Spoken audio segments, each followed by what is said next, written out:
Magandang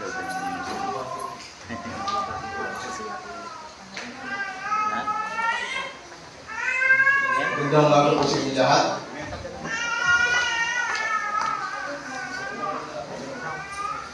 So, hindi sa inyo yung tungkol sa Pogo ngayon para sa teleserye na ikapaman. So, tayo sa pangunan ni Ivan Peros. Last hearing, marami pong hindi dumalo. So, sabi dito, Senator Mativeros orders the issuance of subpoena against suspended Pamban Mayor Alice Goo, also known as Goo Waping, last June 25, 2024. After she failed to attend a Senate hearing on alleged human trafficking, cyber fraud, and scamming activities, Mativeros also ordered issuance of subpoena against her alleged siblings, Goo Janzong, Sheila Goo, Wesley Goo, and other resource persons who failed to attend the public hearing. So, meron binanggit dito na subpoena. Sabi ng iba, ang basa rito sa POENA, no? Pero subpoena po ito. Sabi, failure to comply subpoena without valid justification is punishable as contempt by either the court or agency issuing subpoena.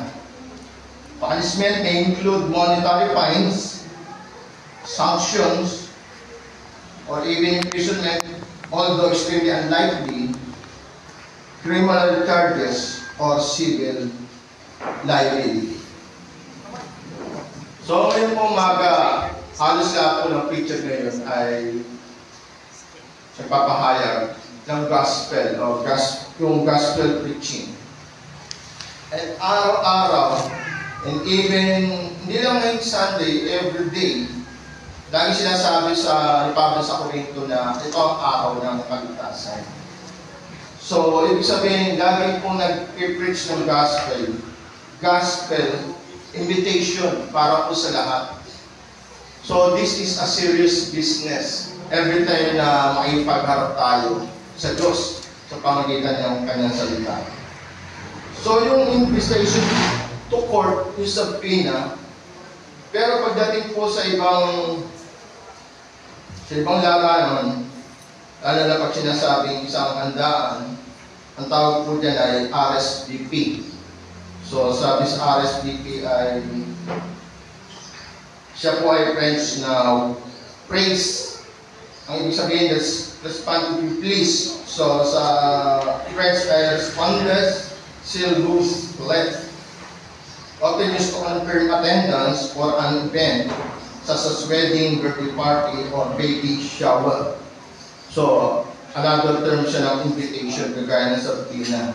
Yun ay sa court, ito naman sa isang passion. At sabi nga, when it comes to gospel, yung invitation, laging isang malaking pribileyo yan. Kagaya na-preach ko dati na about kay Mephibosheth. So, pag makasama mo ang isang hari sa isang piging, ibig sabihin yan ay friendship or even sonship, lalo na yung kay Mephibosheth na dating. At sabi nga, ang talaga ng dahil sa mga Diyo, it's not secret that Jews love food. Every Jew's ritual and festival is celebrated with special meal and particular dishes, some passed on through generations. A shared meal is a social event where though experiences and emotions are also shared. So mahilig din po tayo sa mga kainan, lalo na ngayon ang sikat na buffet. So yan po raw ay pag-uusap hindi lang sa habang kumakain, even also emotions and experiences. Pero sa iba, mas gusto may alak para may share talaga ang emotion. Food provides comfort, it brings people together to build relationships and make connections. It's an act of love. It solidifies bond of friendship, family, and community. A table, likewise, is the epicenter of daily life. Pero sa ating pag-aaralan ngayon, meron tayong tutukuyin dito. Sabi, sa katunayan ng ilang mga sinaunang malapit sa silangang tradisyon ay katumbas ng isang deklarasyon ng digmaan. Dahil kapag inanyayahan ka sa isang pagkain kasama ang isang tao na extension ng pagkakaibigan, at kapag tumanggi ka, iyon ay isang pahayag na hindi mo nais na makipagkaibigan sa individual na iyon. At walang sino man ang gagawa nito, ngunit lahat sila ay ginawa ito, gaya ng binasa ni Brother Joven. Sabi ni Steve Lawson, you either at peace with God or at war with Him. There is no middle ground. Lahat gaya ng sinasabi niya na gray zone. So ang pag-aaralan po natin ngayon, yung parable of great banquet.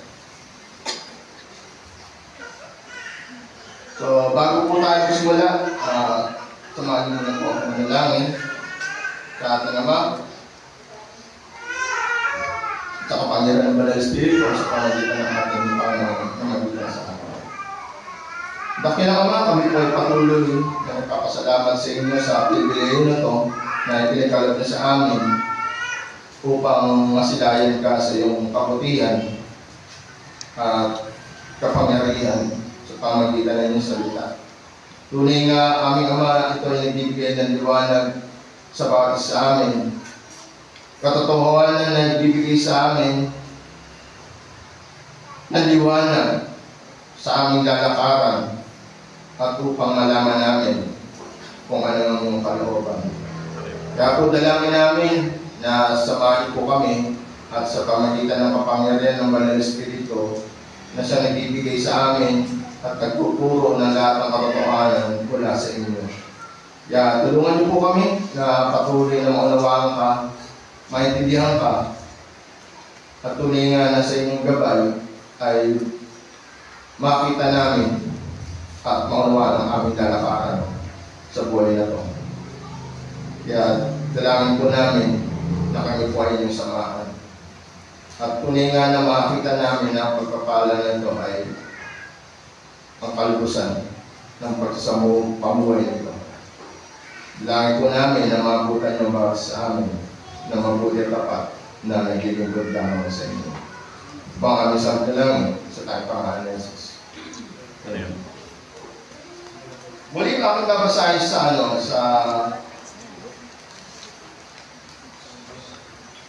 English Standard Version, the parable of the great banquet. He said also to the man who had invited him, when you give a dinner or a banquet, do not invite your friends or your brothers or your relatives or rich neighbors, lest they also invite you in return and you be repaid. But when you give a feast, invite the poor, the crippled, the lame, the blind, and you will be blessed, because they cannot repay you, for you will be repaid at the resurrection of the just. When one of those who reclined at the table with him heard these things, he said to him, blessed is everyone who will eat bread in the kingdom of God. But he said to him, a man once gave a great banquet and invited many. And at the time for the banquet, he sent his servant to say to those who have been invited, come, for everything is now ready. But all But they all alike began to make excuses. They first said to him, I have bought a field and I must go and see it. Please have me excuse. And another said, I have bought 5 yoke of oxen and I go to examine them. Please have me excuse. And another said, I have married a wife, and therefore I cannot come.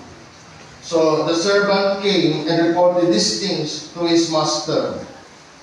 The master of the house became angry and said to his servant, Go out quickly to the streets and lanes of the city, and bring in the poor and crippled and blind and lame. And the servant said, Sir, what you have commanded has been done, and still there is room. And the master said to the servant, Go out to the highways and hedges, and compel people to come in, that my house may be filled. For I tell you, none of those men who were invited shall taste my banquet. So yun po yung ating pag-aaralan ngayon. So kaya ako binanggit yung sapina. Ang sabi ng sapina ay para rin siyang warrant. Ang gospel preaching po ay sapina. Gospel warrant. Ibig sabihin, kung kay alas go, kulong lang, or deportation. Ang invitation po ng gospel, between life and death. Hindi po ito usaping negosyo o relasyon dito sa ating ginagalawan. Ito po ay patungkol sa kaluluwa ng bawat sa atin. So, ito po ay serious business. So, ngayon, ang ating pong pag-aaralan ay tungkol sa parable na ito. Ang parable po ay, halos ang tinutukoy niyan ay yung gospel of kingdom. Kaya lagi sinasabi, yung pagkakaiba ng gospel of kingdom sa panahon ni Jesus Christ at sa panahon ni Pablo ay gospel of grace. Kaya pag binasa nyo si James at iba pang mga disipulo, more on sila law, more on obedience. Nakita mo, sabi ni James, ang pananampalataya ay sa pamamagitan ng paggawa. At ang pananampalataya walang gawa, yan ay hindi tunay na pananampalataya. So makita mo yung words, evidence. Pero ang inugat naman ni Pablo, yung sinasabi na sino ba yung mga gospel recipient? So sila po yung grace recipient. Kundi dahil sa biyaya, hindi ka makakapasok sa sinasabi nung panahon ni Jesus Christ na hindi ka makakapasok sa makitid na daan. At ang sabi pa, sa makitid na daan na yun, konting-konti lang, kakatiting ang nakakasumpok. Kaya makita mo sa Old Testament, iilan lang sila. Sila po ay gospel-driven. Iilan pa lang yun na nasumpungan, na dumadaan sa makitid na daan, pero most dumadaan sa malapad na daan. Because yung po ay gospel of kingdom.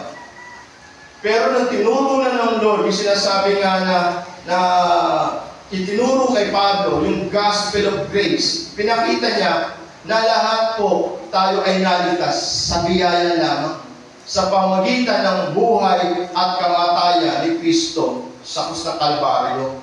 Walang nakakasunod sa batas. Kaya makita mo, yung angking katiwiran, yan po yung mga reasoning, excuse ng tao na siya po ay matuwid. Pero lahat po yun, masuming basahan.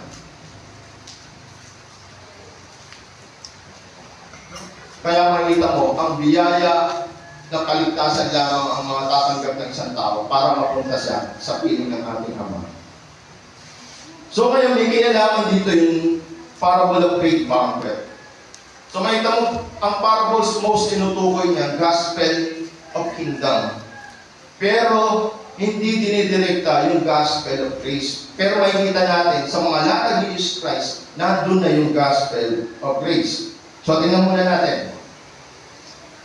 Sa verse 7 to 11, nagsimula to. Una, nagsimula to sa chapter 14, verse 1, about sa healing during Sabbath. So, dun siya kinokontra. So, kaya pumasok ngayon yung parable of wedding banquet. Yung wedding feast sa chapter 7, verse 7 to 11 ng chapter 14. So, ang 7 to 11 ay binawaringan niya yung mga tao na gusto yung nasa taas, nasa prestige or elite na pwesto. At marami pong ganyan sa ating gobyerno na binibenta yung pwesto para makuha may matataas na posisyon. So, yun po yung nakakalungkot. Nagiging paregalo. So, ang verse 7 to 11 ay ano niya yung sinasabi nga na wag mong gugustuhin yung mga upuang pandangal. Kaya makita mo sa isang kasal, di ba mayroon doon presidential table? Pag nasa presidential table ka, ikaw yung may mga gandang latag ng pagkain at yung mga adorno sa upuan. So sila yung mga panauhing pandangal. So nakita ni Jesus Christ na itong mga tao na ito, gusto nila yung mga prestige na pwesto. Kaya sinasabi niya, kung ikaw ay uupo, doon ka sa pinakamababa. Kasi, pag nasa taas ka, at sinabihan ka na hindi mo yan dapat maging pesto, dito ka, nakakahiya. Ang sabi ni Jesus, kung hahanap ka ng pesto, doon sa pababa. Para in case na ilipat ka doon sa mataas, hindi ka mapapahiya. So, nagtuturo siya dito yung humility. Pagpapakumbaba. At sabi niya nga, dito naman, pumasok sa verse 12. Ito naman, ang kausap niya, hindi yung uupo sa kasalan. Ito naman yung kausap niya naman dito, yung mag-iimbita.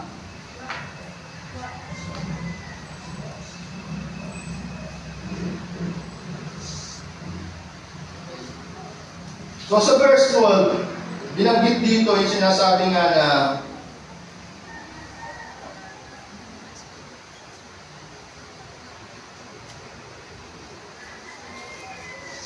pumasok ngayon yung tungkol naman sa nag-iimbita.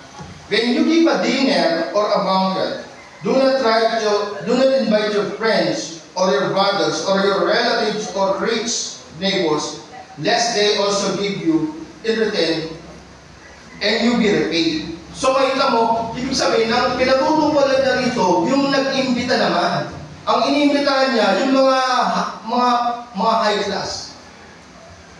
Para naalala ko pagdating sa pagpili ng mga ninong at ninang, kailangan i-invite mo si Mayor, may invite mo si Congressman. Saka yung isa, di ba yung boss nyo sa kumpanya, di ba ganun na tayo mamili? Kasi meron kang hinahintay in return na pabor doon sa mga inibitahan mo. Ito yung tinutukoy ni Jesus Christ. Kasi nahilig sila doon sa mga upuang pandangal. At nakalimutan ko, yung sinabi ni Jesus Christ,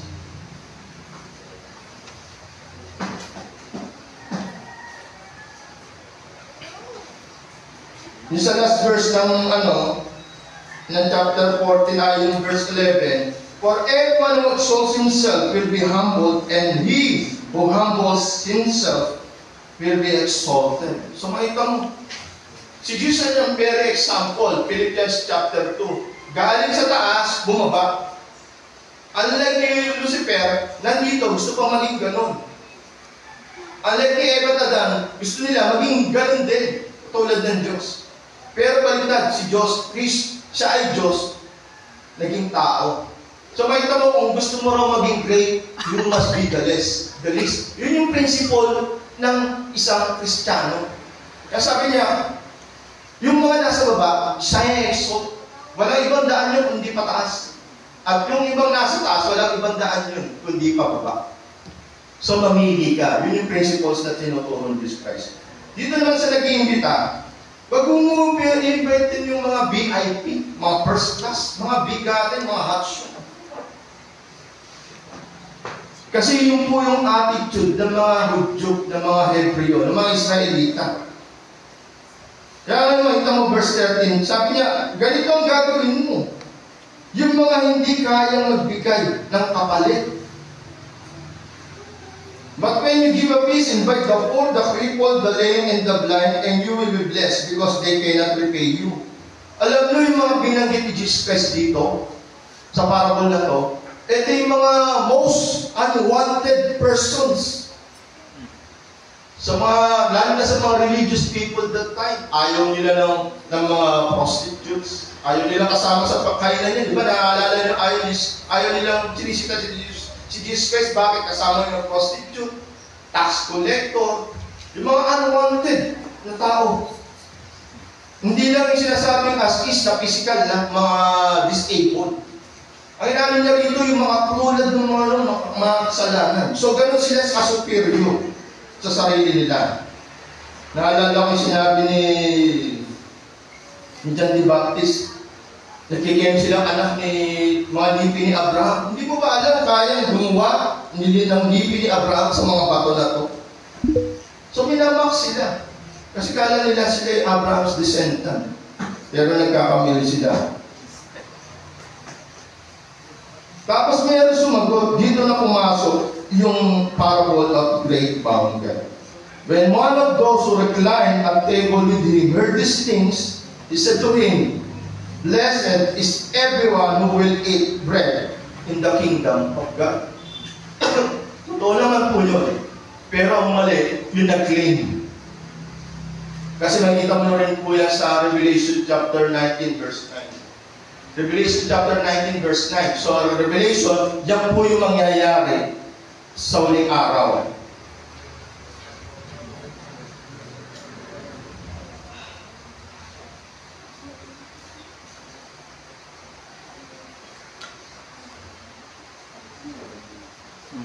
Verse 14, they will be rewarded in consummation or during last day. So, yung sinasabi sa verse 14. Tapos ngayon, pumasok yung verse 15. It's a warning to those who are assured of themselves a place in the kingdom where they were going to miss out. They felt they were good enough already and did not repent. So, sila po yung mga tinutukoy ni Jesus Christ na mga self-righteous, mga qualified. Kaya lagi ko tinuturo, pagdating sa pagiging Kristiyano, yung sinasabi ng kanta, not I, but Jesus Christ in me. Lahat po tayo saved by grace. Wala po naniniwala, hindi po naniniwala na sa inyo, ni isa, hindi nagkakasala, hindi nagkagalit, hindi nakapag-isip ng masama sa kapwa. Yung flawless, lahat po tayo kasalanan. Sabi ng isang kapitbahay, bakit ko lagi naman nagsisimba pero pangit na ugali? Di ba lagi natin naririnig yun? Lagi ko nakikita sa simbahan, pero pangit na ugali, ang sama. Sa lang po sa loob nun, mas kailangan mo talagang magsimba at makinig na salita ng Diyos. Mas kailangan ko lumapit sa Diyos kaysa sa lumayo. At yung nagsasabi na lagi nagsisimba, pero sila hindi. Sila yung may angking katuwiran. Kagaya nito, puro katuwiran, puro excuses, may angking katuwiran. Dito sabi nga, sino yung tunay na blessed? Babanggitin natin ngayon kung sino yung tunay na blessed at sino yung tunay na tumugon sa imbitasyon. At yun po ang ating pag-aaralan. Meron po dalawa tayong pag-aaralan na tunay na tumagon sa imbitasyon. At yun po yung ating tema ngayon. Ang tunay na tumugon sa imbitasyon. Meron po tayong dalawang punto rito.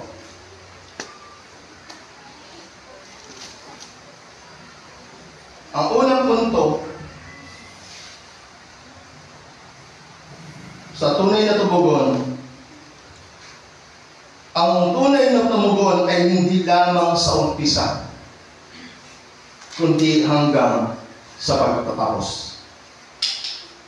Unang punto.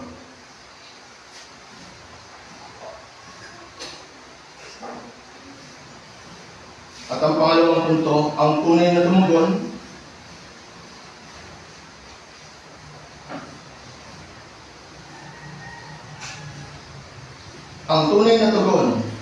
ay para sa mga walang kakayahan magpanumbalik. Yan po yung sinasabi, sinner saved by grace. Yung talagang walang kakayahan. Kaya makita mo, pag nagturo si Jesus Christ, ang tunay na pananampalataya, dito, sa tumaan sa kanilang dibdib, hindi makatingin sa langit. Ang tunay na pananampalataya, si Pedro, na sinasabi sa kanyang Panginoon, lumayo ka sa akin, ako yung makasalanan. Kabilang itarap po ng mga kapanahunan ni Jesus Christ na tinuturukan niya ng mga self-righteous, na parang may kakayahan sila na pumunta sa ating Ama. All by themselves. Kaya ang ganda nga ng kanta natin, yet not I, but through Christ in me. That's grace. So, yung po nilang punto, hindi lang sa umpisa, kundi hanggang sa pagtatapos. At sila naman, yung walang kakayahan magpanumbalik. Yung sinasabing Philippians chapter 2, verse 8 and 9. Not by works, but by grace. So, balikan ulit natin.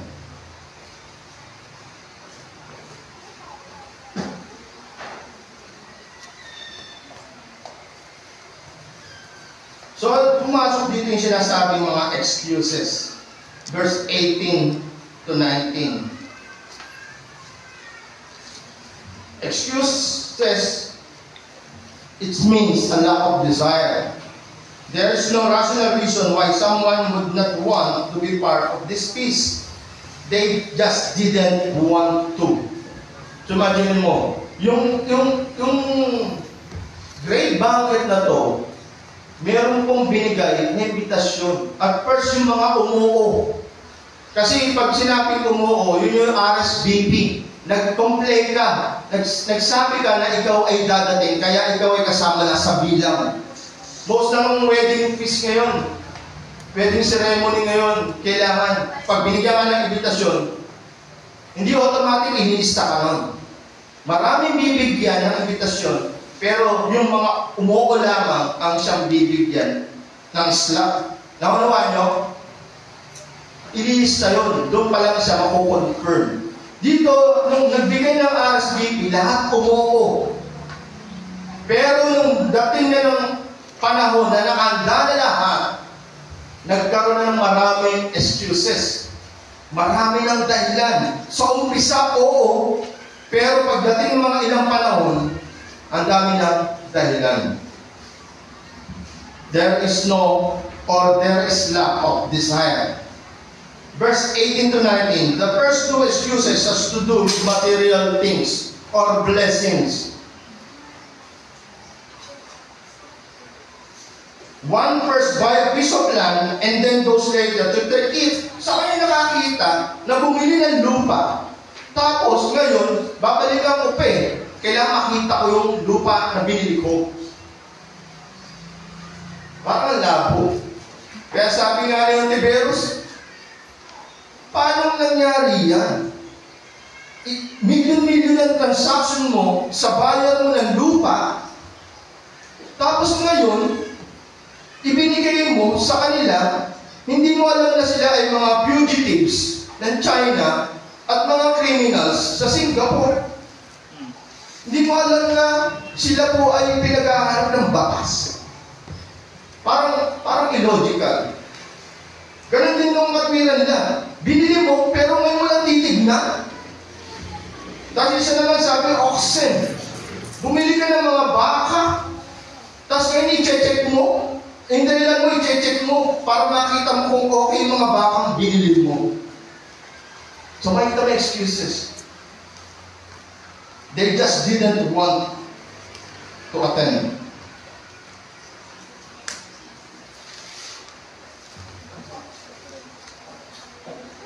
So makita mo yung itinuturo doon, yung preoccupation ng material things, yung kargado ka ng desire sa mga material things. And experiences is a common excuse for not following Jesus. Alam nyo, dahil lahat pumapasok material things, yung sinasabi pang word na blessings. Alam nyo, ang blessings po, ang layunin po niyan, i-glorify, whether you eat or drink, glorify God. Paano mo masasabing blessings yan, hindi naman maluwalhati ang Diyos sa'yo? Blessings, tapos hindi ka makaka-attend, hindi ka makakadalo, hindi ka makakagampan ng gawain mo, pero ang sabi mo, blessings. Alam mo, pag lumalayo ka sa Diyos, yung blessings na yan, hindi galing sa taas. Galing yan kay Satanas. Kasi ang layunin nun, lumayo sa katotohanan. Blessed nga po yan, pero hindi yan sa Diyos. Verse 20, third excuse. It is relational. Had to do with a man who put his family first before everything. Verse 20 is cited, Deuteronomy 24, verse 5. Yun yung tungtungan niya ng katwiran, ng excuse. Sabi sa Deuteronomy 24, verse 5, when a man is newly married, he shall not go out with the army or be liable for any public duty. He shall be free at home 1 year to be happy with his wife, whom he has taken. May kapiran siya, tinutungan niya yun. Pero ang tanong, yung sinasabing military service or public duty, yan ba ay pang 1 araw, 3 araw, 4 na araw, gaya ng okasyon ng wedding banquet? Di ba yan ay mahabang panahon? Kaya pwede siyang excuse, kaya sabi nga, 1 year. Siya po ay mayroong reason para hindi biwalay sa kanyang asawa. Ito po ay wedding banquet, pinakatagal na rito sa linggo. Katwiran? No. Karamihan ng mga Kristiyano ngayon sumasablay when it comes to relational. Tim Keller, sumablay, relational. Alistair Begg, sumablay, relational. Sino pa yung singer na pro-LGBT? Si Wayne. Constantino, sumablay because of relational. LGBT ang member ng kanyang kapatid. Ang daming sumablay, even sa church, ex-com, because of relational.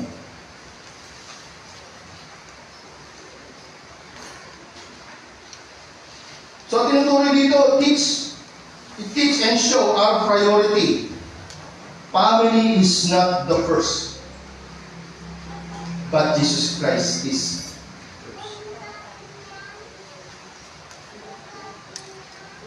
Hindi po ang pamilya natin ang una magmula nang nakipagrelasyon tayo at sinubo natin ang buhay natin kay Kristo. Pangalawa pa rin siya. Pangalawa ang pamilya. Kaya makita mo ang turo ni Jesus Christ when it comes to gospel kingdom. Pagdating sa katotohanan, pwedeng maghiwalay ang mag-ama, ang mag-ina, ang magkapatid, ang magkamag-anak because of the truth. Now, saan ang relational doon? Si Jesus Christ sinusundo ang mga magulang niya at kapatid niya doon, nandun. Sa pintuan. Ang sabi niya, kayo ang tunay kong pamilya. That's the gospel of kingdom. Pero wala makakasunod. Pero may makakasunod because of gospel of grace. Pinakilalim niya ang sagot sa gospel of kingdom is the gospel of grace.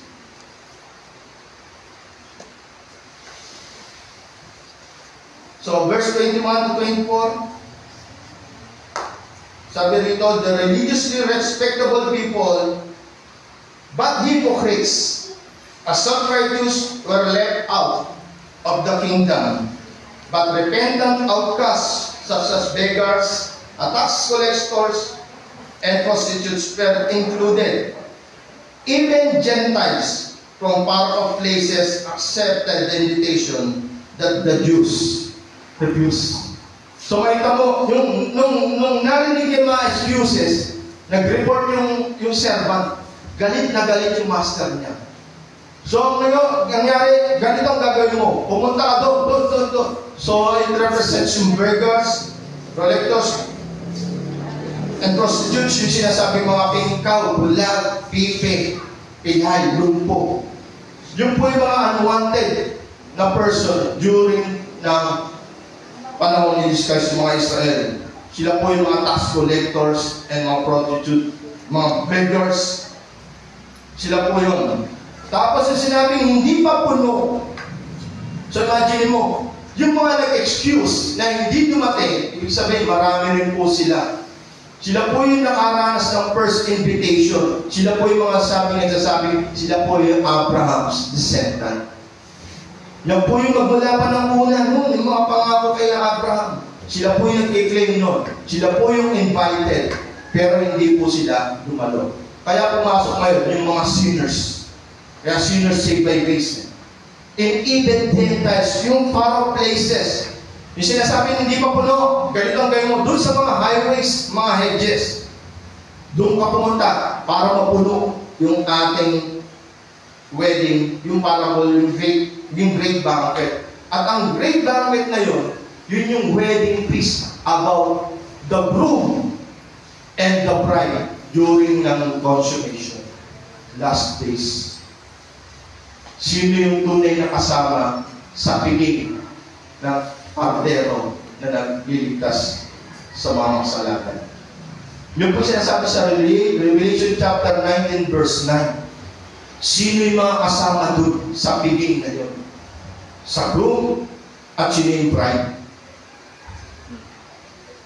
So yun po yung ating pinag-aaralan ngayon. Papasok mo ngayon tayo sa punto. Ano po yung pinupunto?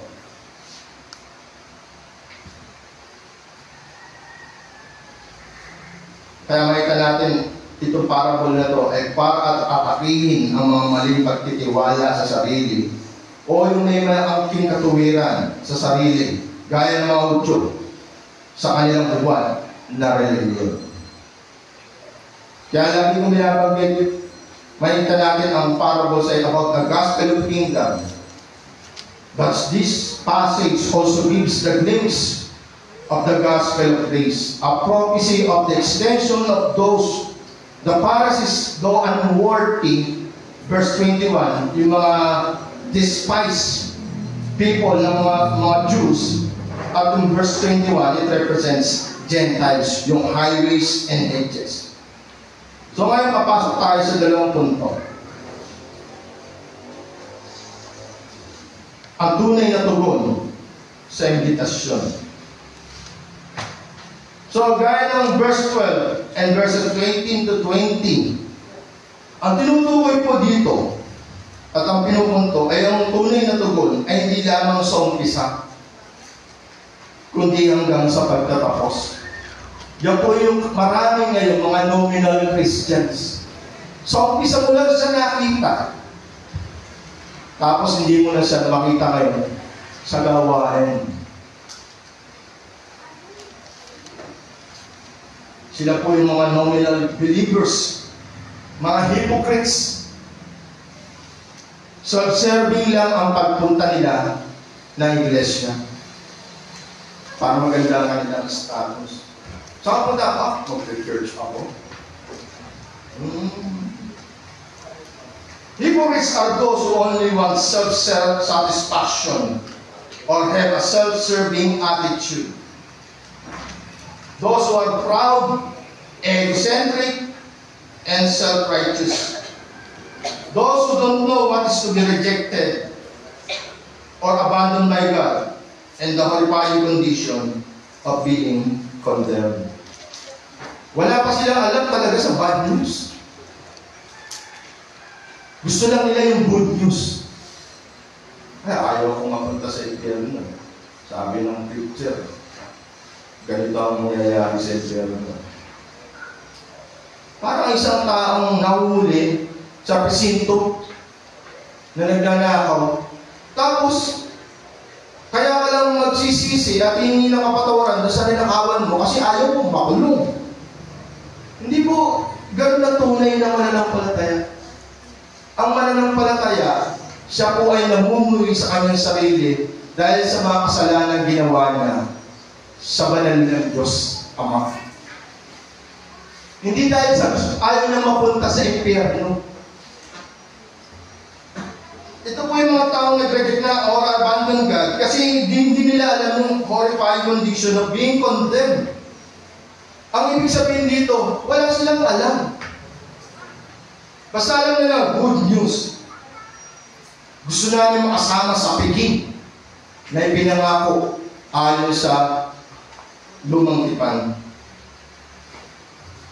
Pero hindi nila nakita na yung sa simula at pagtatapos, ito po ang idinidiin, sinasabi nga na kung ikaw, ang tunay na may akda ng pananampalataya mo ay si Kristo, siya rin po magtatapos gaya ng sinasabi sa Hebrew chapter 12 verse 23.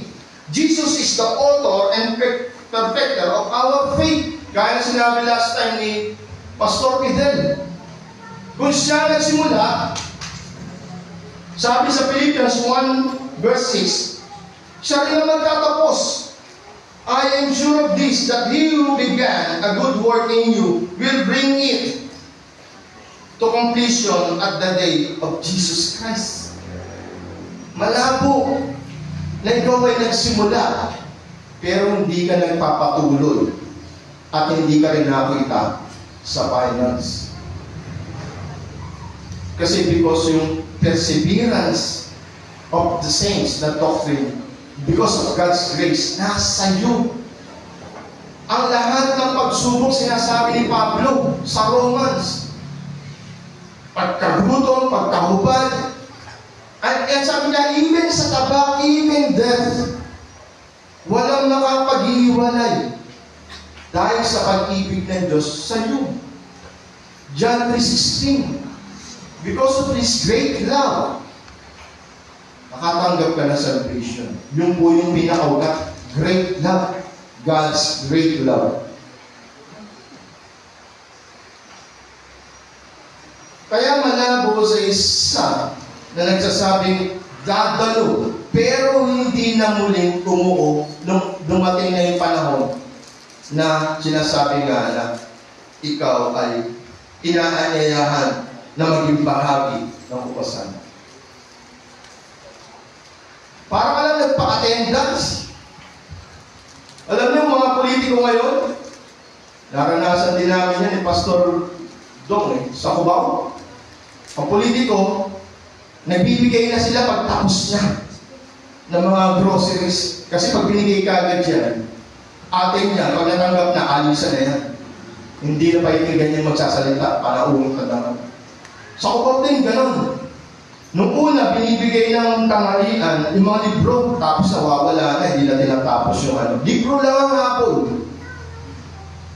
Kaya ginawa, hanggang sa huling session, doon na binibigay yung libro. Sabi ang mga pagtitilis hanggang wakas na siyang maliligtas. Laging ginagamit yan ni Pastor Ismael. Ganun nangyayari kasi. Umpisa lang. Hindi siya maabot sa pagtatapos. Ibig sabihin, hindi siya God-given gift. Sabi sa Matthew chapter 22 verse 14, Matthew 12 verse 14,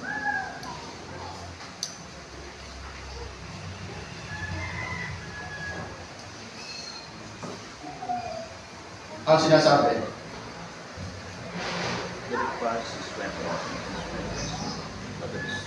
tama ba?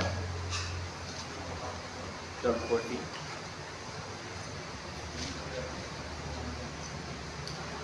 No, mali ang aking tanong.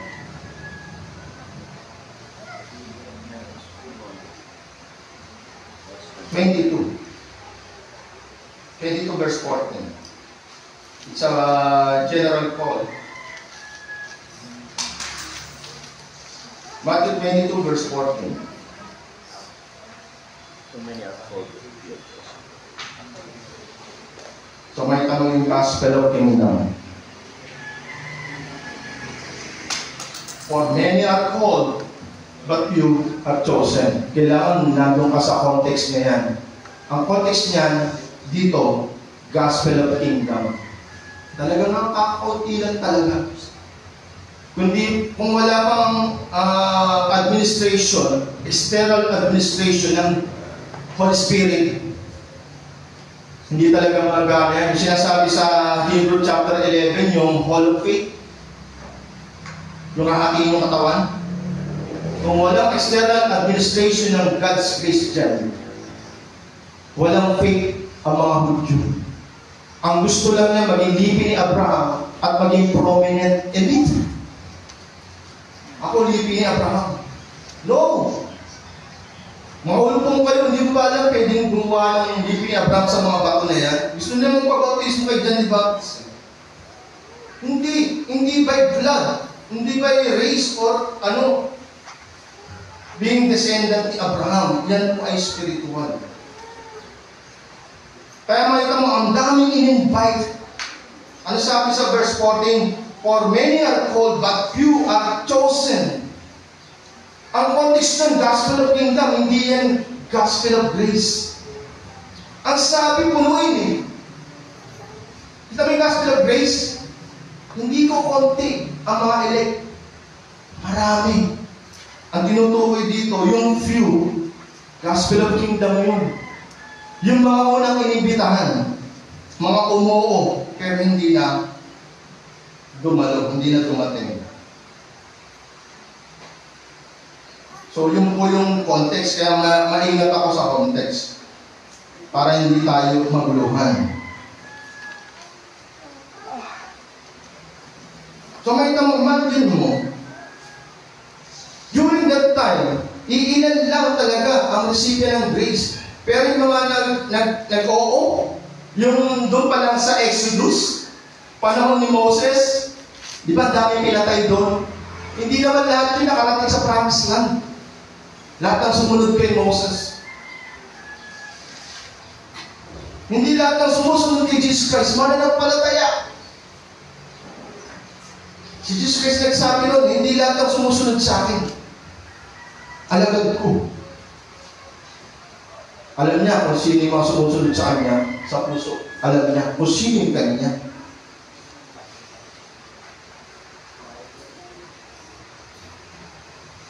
You are chosen.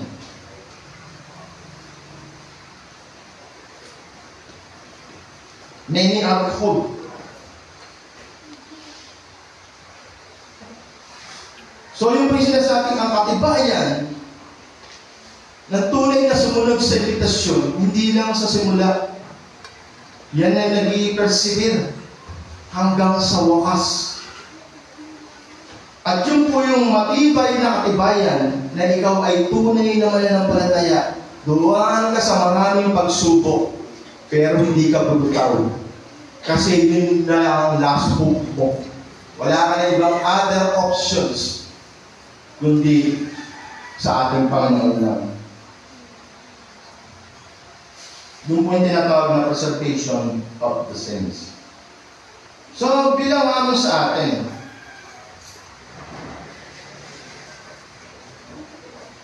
ini-ignore mo ba hanggang ngayon ang imbitasyon ng mabuting balita ng kaligtasan? Or isa ka na sa mga tumugon? Ang pagtugon mo, malalaman mo kung sino talaga ang tunay mong mahal. Gaya nangyari doon, ang kanilang material blessings, relational, nag-reflect lang kung sino talaga ang tunay nilang mahal. Ang pinakamagbagat doon, ang common denominator doon, ang tunay na mong mahal, yung sarili mo lang. Mas masipag ka sa ibang gawain, mas excited ka sa ibang gawain, mas gusto mong gawin ito, bilhin ito. Tinatangkilik mo lang yung sarili mo. Yang ang unang lang ang tanong lagi, whether you eat or drink, at lahat ng ina-accumulate mo sa mundo na to, naglo-glorify ba yan ng Diyos? Naluluwalhati ba ang Diyos sa ginagawa mo? O self-satisfaction, self-serving desires?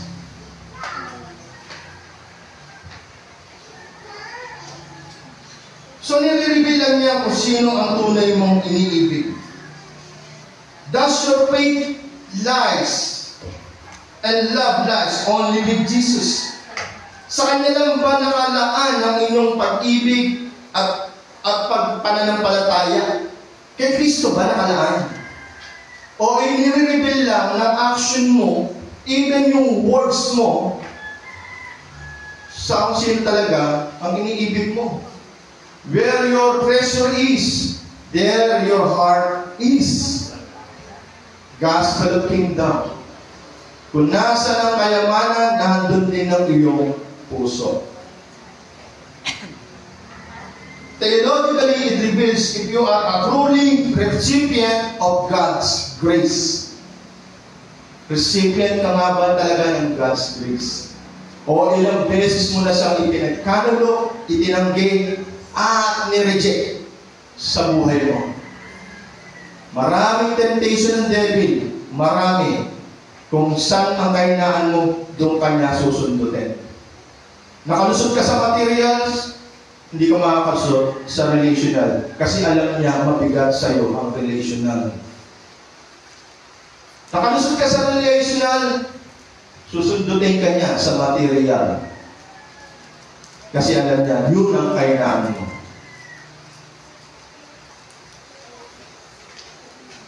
Sabi ni Jesus sa Matthew chapter 24, verse 10 to 13, and then many will fall away and betray one another and hate one another. And many false prophets will arise and lead many astray. So even deception. And because lawlessness will be increased, the love of many will grow cold, but the one who endures to the end will be saved. Hanggang huli. Kaya sa Hebrew chapter 11, tinuturo doon, even yung falling away na tinuro ni Rachi, ang sabi sa mga teksto, Hebrew chapter 6, may kita mo, ang pinaka-earnest evidence, yung sinasabi, until the very end. Four soils, isa lang ang tunay na pananampalataya doon. Yung tatlo, hindi. Yung mga marami na palibot sa kanyang mga sandamo hanggang sa maipit na siya. Worldly possessions, worldly things, even relational. Yun yung mga iipit sa iyo. At kung hindi ka talaga makamang lupa, hindi ka magtatagal hanggang katapusan.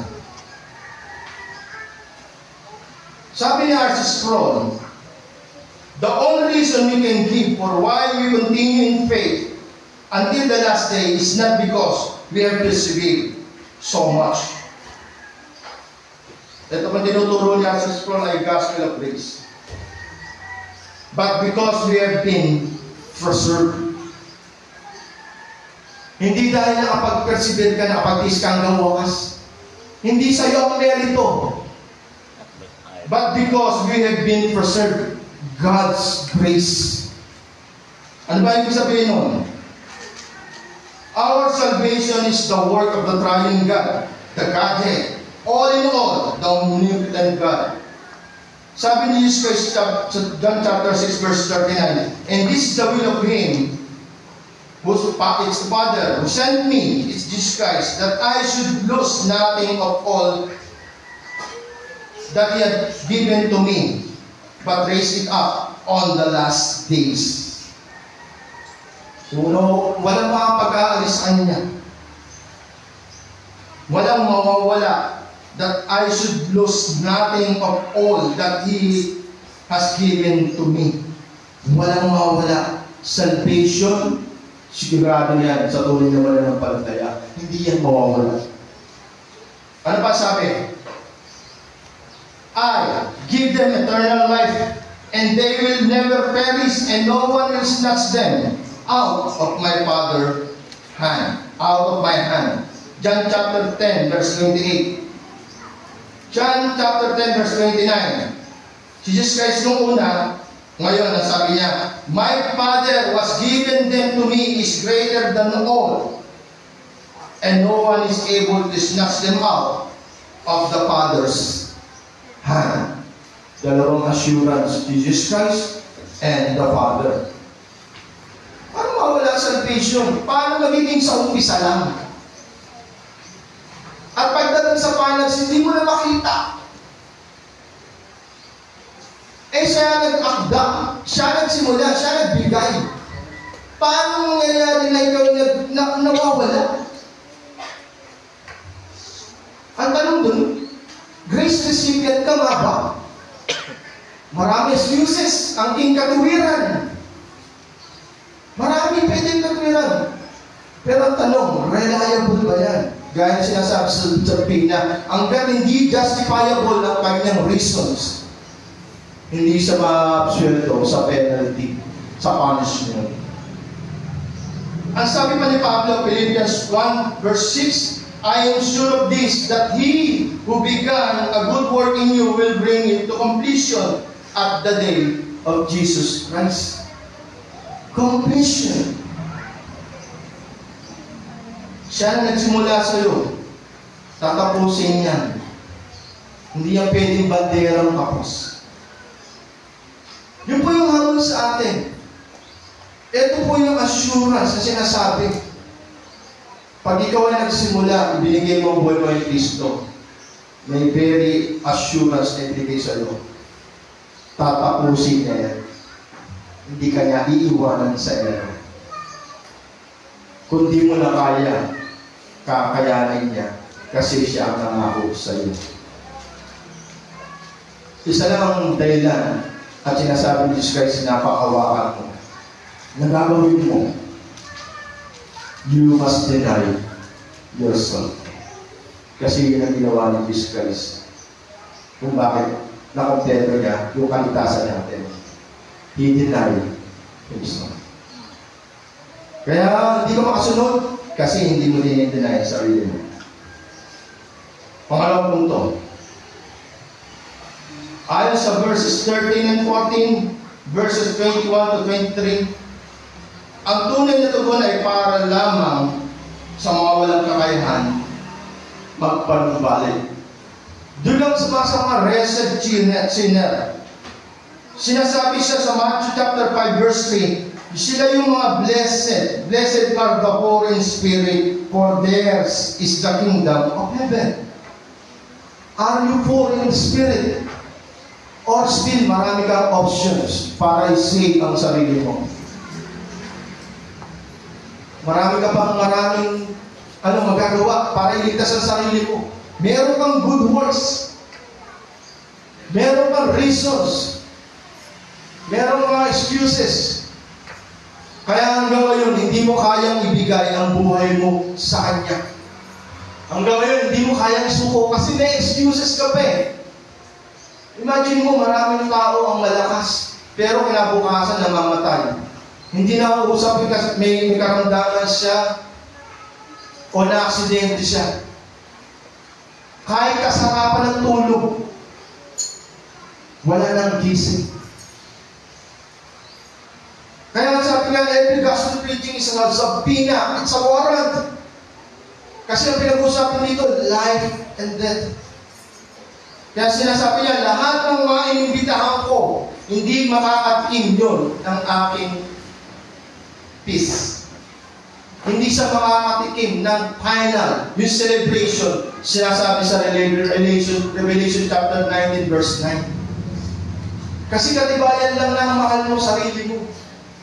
Hindi mo pa sinusuko talaga kay Kristo. Ang sabi nito, ang tunay na tugon ay para sa mga walang kakayahan magpanumbalik. Yung hindi niya kayang iligtas ang sarili niya.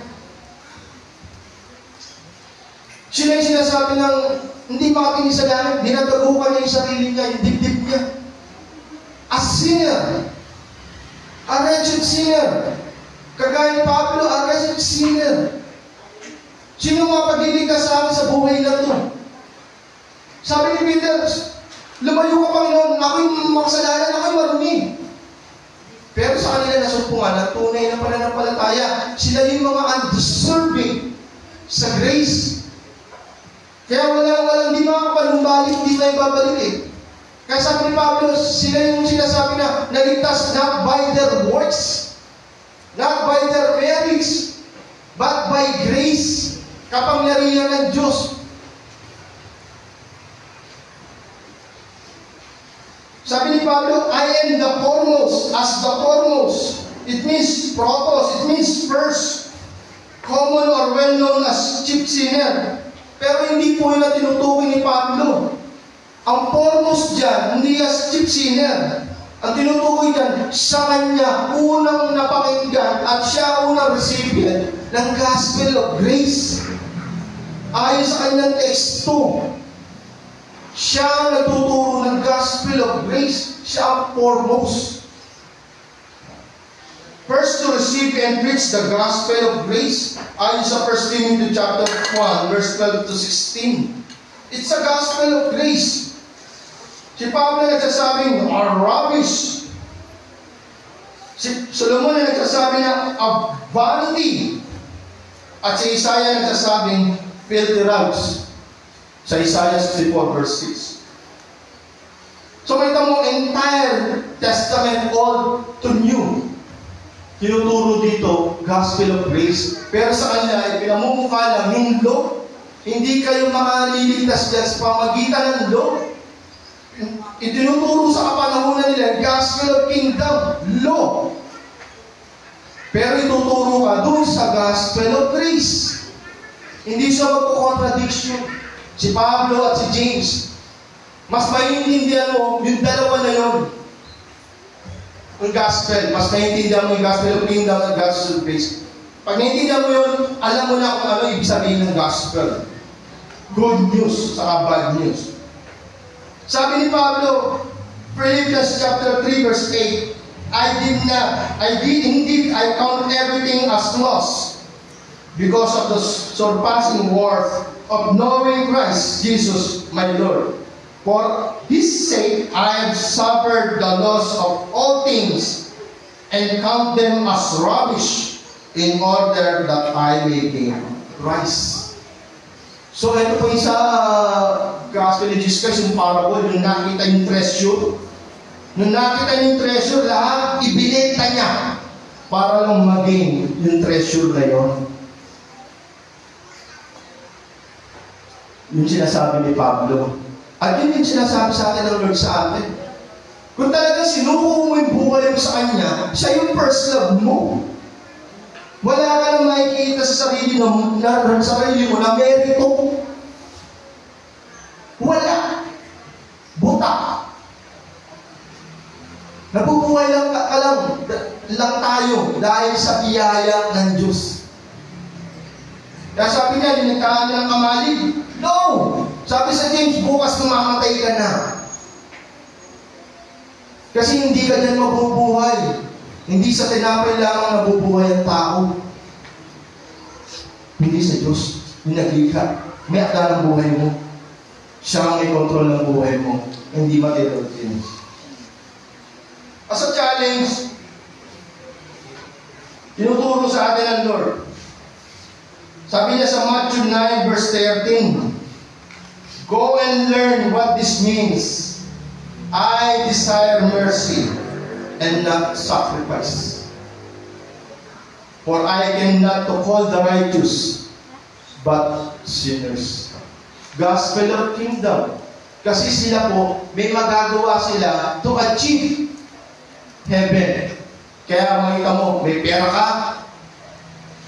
Sikat na sikat po yan sa Catholic indulgence. Nabibili po ang kaligtasan. Sa kanila, ganun din. Kung mayaman ako, hindi, ano ba yung ibon? Imbis na yun ang dadali niya yung ibon, hindi, ang bibili ko yung first class, yung mamahaling tupa. Kasi mayaman ako eh. Pero sabi ni Jesus Christ, ito ang dapat yung matutunan, I deserve mercy and not sacrifice. Ang sacrifice yung kasi ibibigay mo sa Kanya. Pero ang gusto niya, kahabagan kita. Gusto ko yung kahabagan kita. Ibig sabihin, ano ka, a wretched sinner. Wala ka nang magagawa. Hindi ka qualified, undeserving ka. Wala kang magagawa, hindi ka magbibigay ng sakripisyo. Wala kang kayahan. Ang gusto ko, habag. Ipakita sa iyo ang habag ko. We want those considering themselves wretched, undeserving sinner to show mercy to you, and not those who are giving sacrifices to atone their sins. Jesus is not only acceptable atonement, but for our sins, and you can only claim it by His grace and mercy. Yung atonement, makiklaim mo lang by His grace and mercy. Wala kang maibibigay na pamalit. Yung sinabi natin na sabi niya, pag mag-iimbita ka, eto ang iimbitahin mo, yung hindi kaya magpanumbalik sa iyo. Hindi makapag-payback kasi wala silang kakayahan. Nauuwa nyo? Wala silang kakayahan. Wala kang kakayahan, kaya ka lumapit kay Kristo. Wala ka ng other options.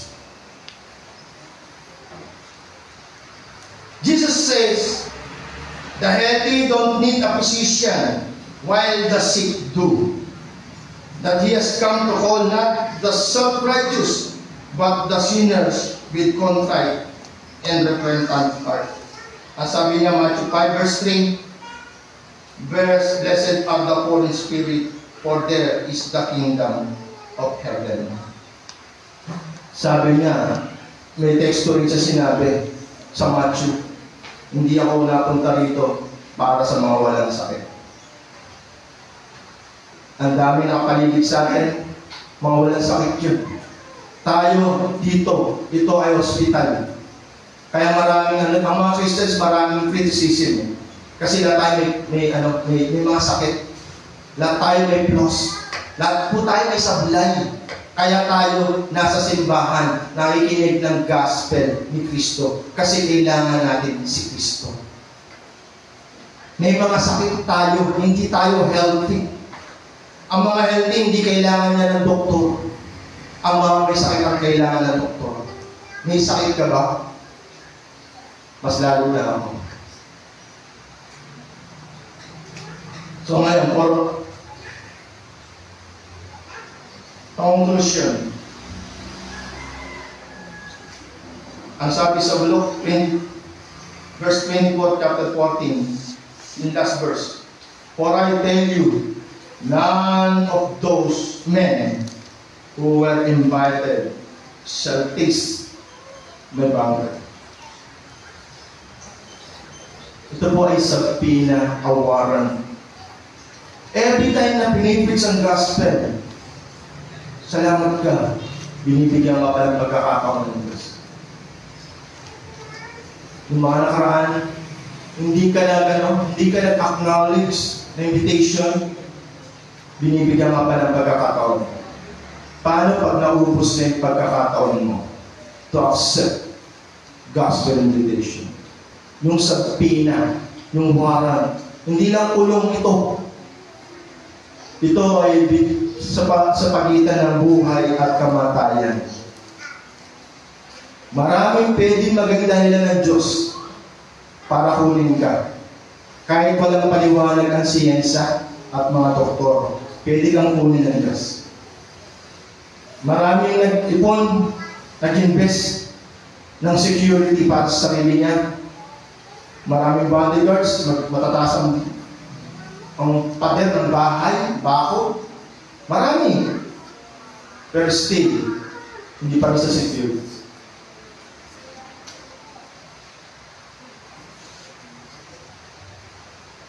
It's a warning to the elite Israel and also those self-righteous who rejects the Messiah, that they will not be given a second chance. Ang sabi, hindi sila makakatikim ng aking pista. Wala na sa Tamis. It's not only about those Jews or Israel as a nation, but about also to all the people on their rejection unto Jesus. His gospel invitation, the only way for everyone's redemption from the wrath of God. Sabi ni Dwight Moody. It's not only about those Jews or Israel as a nation, but about also to all the people on their rejection unto Jesus. His gospel invitation, the only way for everyone's the redemption from the wrath of God. So ngayon, invitasyon po ito. Sabi ni Pablo, ngayon ang kaligtasan.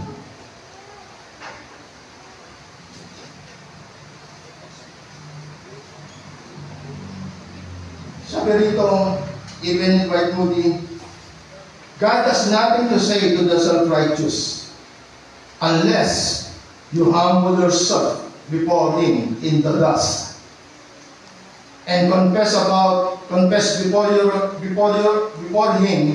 your iniquities and sins. The gate of heaven, which is open only for sinners saved by grace, must be shut against you forever. Ang sabi ni Dwight Moody, unless you humble yourself,